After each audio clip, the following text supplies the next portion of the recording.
This is Devoted. I'm Pastor Evans. I'm Mrs. Evans. Today's study is called You and Me Forever. We're doing day 1 in the YouVersion app. Join us. The first words. For 57 years, Steve Henning from Huntley, Illinois, could not hear the sound of music, laughter, or even other people's voices. Even though he had a good life, Stephen still longed to hear the voices of those whom he loved. During the winter season in 2001, he heard news about an operation that could make sound waves bypass the non-functioning part of the ear and go straight into the auditory nerves. He underwent this operation on 30th January. Because the hearing aid could not be attached and activated before the swelling in his ears had subsided, both Steve and the doctor did not have any idea if the operation was successful. Finally, after waiting anxiously for 6 weeks, the auditory specialist attached the hearing aid. Then the doctor asked Steve's wife to say something. Pat Henning approached her husband and gently said, "I love you." Steve smiled as he was finally able to hear for the first time in 60 years. The first words he heard were words of love. The same goes for our marriage and family life. Let every word that we say daily to others be the words of love. When we speak words of love to our spouse and children, we sow love into their lives. The life which is full with love will make our family be filled with joy. Okay. So, speak love is what we're saying here. What's this one called? Oh, the first words. The first words this man heard in his life. He was 57 years old. He had this operation. So he had a full life, obviously. He had a wife, he had kids. Is that what they said? He kind of gives you the impression that he had a wife and kids, even though he couldn't hear. So he was missing something in his entire life for 57 years.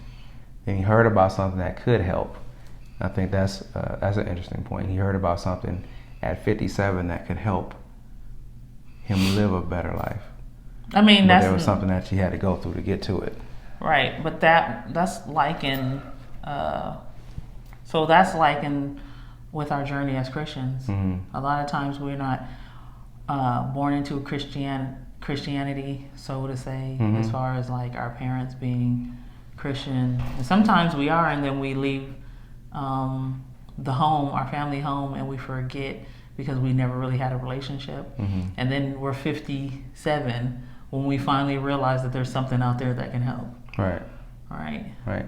But then you have to, I think part of the lesson here is that you have to be willing to do something that you're not even sure is going to work.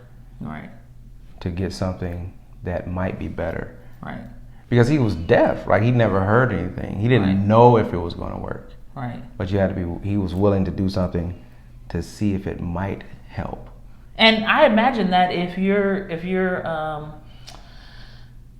haven't heard for your whole life, that the hearing would be for your family, more than for you. Because by the time you're 57, you have lived a life and you've made amends and done all the things that hearing wouldn't be such a big deal anymore. Right.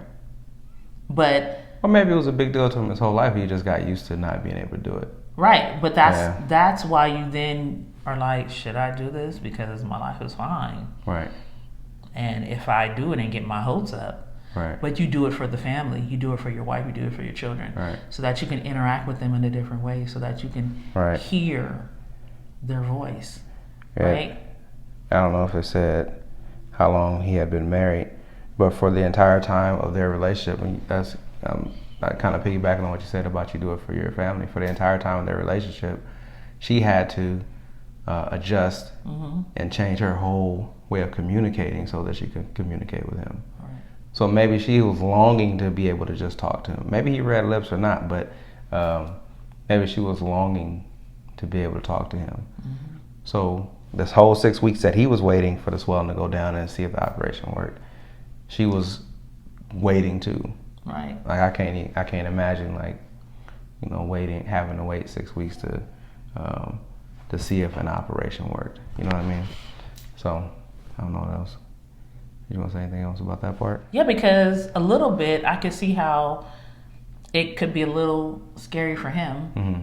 Because he may have felt like his life was fine because he had gotten used to not being able to hear, and that was just a part of his life. And then also how it could be scary for his wife, because now it's like, my husband may have an opportunity to hear my voice, and what if he doesn't like my voice, or what if I can't say all the right things? Right. But the first thing that she did say was, "I love you." Right. And how much of an impact that has, because I'm sure she was nervous, like, do you say hi? Right. What do you say? Right. Yeah. Right. Yeah. And the first thing he's going to hear in his life. Right. What should it be? What should it be? That's a big responsibility to put on someone's shoulders. Right. That's interesting. And all the feels and all the feelings and all the thoughts that have to go through your head while you're trying to figure out, as the wife, trying to figure out, what do I say to him? Like you're saying, I've had that thought too. Like, it seems trivial, but what if you don't like how my voice sounds? And then now he's processing information that he's never had. Right. So it's because it's emotional when you hear somebody's voice. Right. Right. Because it's like when you're gone a long time, and then you come home, and the first thing you say to me, there's a feeling that comes with that. Is it?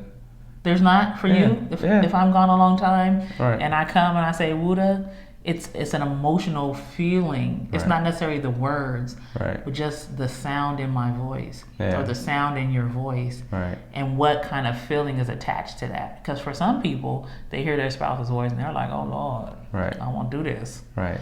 Yeah, that shouldn't be the feeling that you have. Right. Yeah. Yeah. Good. Right. Let's see what else they said here. But this also likens me to, again, your walk with Christ, right? So the first time you hear about this person and you open yourself up, and then it's scary to open yourself completely up, because you're like, he knows everything. So what's the first thing he's going to say to me? And really the first thing he says to you is, "I love you." Right. Draw near to me and I'll draw near to you. That's good. Yeah. Right? But you don't know. You're scared. You're like... Right. Right. Yeah.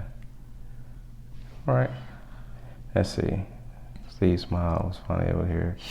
First time in 60 years. Okay. So John 15:12 says, "This is my commandment, that you love and unselfishly seek the best for one another, just as I have loved you." Oh, you read the Amplified version. Read it again. You want me to read it again? Yeah, for the peoples. I read it already though.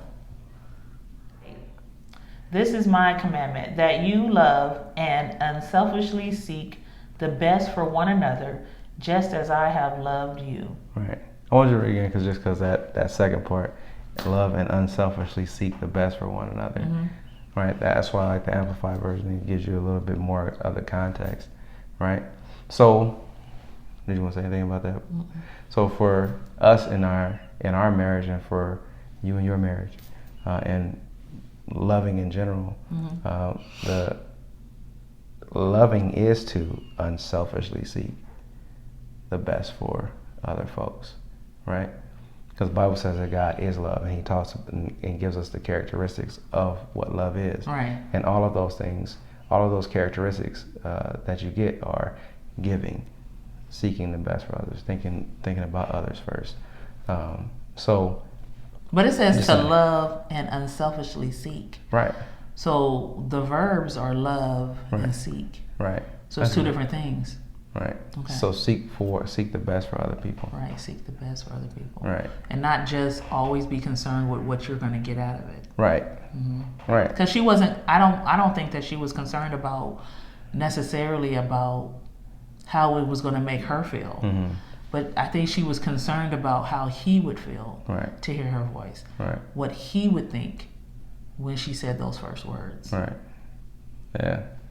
And we've been in a couple situations where, like, I remember when I was was in the hospital one time, and you had to come see me. Mm-hmm. And I know that just from my remembrance of like the time and the day and all the things that happened, I know that your concern wasn't about what you needed at that time. Mm-hmm. Your concern was about what was going on with me and making sure that I was getting what I needed, Right. making sure the doctors were doing what they were supposed to do, and then when you were able to come see me, again, it was about just making sure that I was okay. Mm-hmm. So I know that for me that was important. Plus, it would have been strange for me to be like, "Can you rub my feet?" And you're in the hospital bed. Ask you to rub your feet, but you know what I mean. Like it was, like the concern was more about what was going on with me. And I know, but my point is, right. And somebody might do that, right? Like you come to the hospital. I've been up here a lot. Can you rub my feet? Yeah, I don't know if you're gonna make it, but can you? Can you make sure that? Right. Can you pay this bill real quick? Can you do that right quick? Right, because I don't want to do it. Mm-hmm. Yeah, so that type of stuff. So the Mrs. Henning, Mm-hmm. the first thing she said to him was, "I love you," because she wanted him to hear. We're assuming she wanted him to hear her voice saying, "I love you." Mm-hmm. So that was good. Right. Oh, let's get to the talk it over. Mm-hmm. You go first. So, wait. Based on today's reading, what is one thing that God is saying to you? So, when we did this originally, 23 weeks ago, it's pretty short. Let's see what I said. I will be conscious of the words I choose to speak to my wife and kids. Sowing love will reap love. Mm-hmm. Okay. So let me see. Today, as we read it, let me see what impressed me. What stood out to me? Making sure to seek the best for. We were talking about our family. Make sure to seek the best for those in our family. But if we're talking specifically about our marriage, making sure that I'm seeking the best for you, mm-hmm. and trying to show you the love that you deserve to feel. Mm-hmm. I know we've had conversations about that recently, and just trying to making sure that I'm conscious about speaking to you first of all, mm-hmm. and then speaking to you what would be loving and meaningful. Yeah, that's what God is saying to me today. While you're tapping on your iPad and the people can't see it on the podcast. So I think that's what God's saying to me today. Making sure that I'm using my words first of all. I know it sounds like a little kid thing. Use your words. Right. Using my words, but speaking right. But speaking things of that show you the love that you deserve to have, that you're worth getting. Yeah, so that's it for me. Okay, so based on today's reading, what is one thing God is saying to me? So mine says 22 weeks ago. I know. I think I finished mine after you. Right. Oh no, I think I had to go back and put the thing in. Oh, okay. The comment. You hadn't put the comment. Yeah. It says, so I said, I will listen to the spirit inside of me and take every opportunity to express love to my family. I missed an opportunity this morning because I was irritated, but I will work on overriding my emotions to cut through to love. So that's what apparently I was irritated, okay? So I was trying to keep it real. I probably did something. Right. But so that's what it was saying to me then. Mm-hmm. Now, one thing that is saying, because I probably really, sometimes you read scripture and you pick up different things every time. So the one thing I believe God is saying to me is about the unselfishly seeking the best for one another. Right. A lot of times, as our life is, don't nobody cry for me, Argentina, right? But a lot of times I'm overwhelmed sometimes, or underwhelmed, or over, or tired. Right. And I'm here with these kids. So as soon as you come home from work, you're not coming home from work in this pandemic age, but when we originally did this, I come out the office, right? I'd be like, get your kids. Right. And not giving you a moment to decompress, not even thinking Do you even need a moment? Because you come in from the grocery store, I'm like, I'm done. I quit for today. Right. And so I need to pay more attention to unselfishly seeking the best for you, because it may not be the best for you in the moment, right? You may not be like, as soon as you walk in, put your coat down,